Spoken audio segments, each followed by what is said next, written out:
国古代的稀有姓氏都是怎么来的？这几天啊，据说有很多来自国外的朋友跑到了咱们国内的平台，对中国的文化很感兴趣，特别是姓氏文化。因为姓氏不仅仅关系着一个人的名字，背后还承载了几千年的历史跟故事。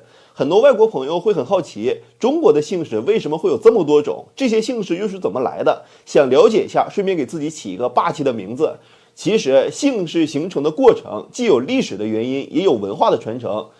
Older generations often say, 500 years ago, we were one family.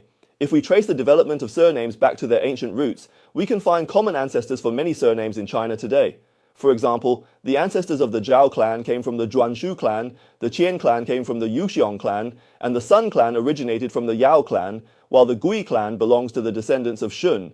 Surnames originally served as symbols for various tribes, like the 8 great surnames of ancient times. These surnames emerged not only to mark tribes, but also to prevent incest. However, over time, the number of surnames increased significantly. In the Song dynasty's version of the 100 surnames, there were 408 single surnames and 32 compound surnames, totaling 440 surnames. Today's 100 surnames has added 36 single surnames and 28 compound surnames on top of the Song dynasty's list, bringing the total to 504 surnames. However, these 504 surnames do not cover all the surnames in the country today. This raises a question. From the 8 great surnames of ancient times to nearly 3,000 surnames today, where did all these surnames come from?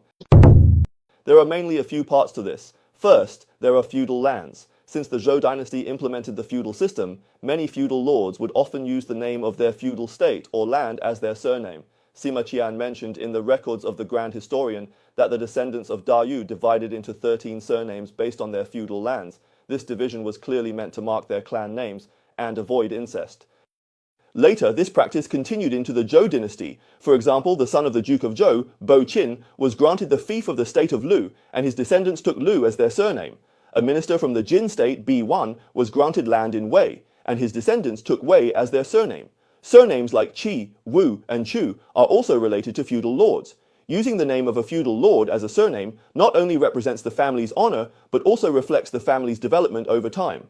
The second type of surname comes from official titles. For instance, the title Sima already existed during the Zhou dynasty. During the reign of King Xuan of Zhou, the ruler of the state of Cheng, Chengbo Shufu, was allowed to use Sima as his surname. So, this Chengbo Shufu is a common ancestor of the surnames Sima and Cheng. There are many surnames that originated from official titles, like Taishi, which also comes from a position in the Zhou dynasty. Of course, those without a feudal state could also use their official titles as surnames, like Tao and Kang, which immediately suggest the person's profession. Aside from these, many surnames have more casual origins.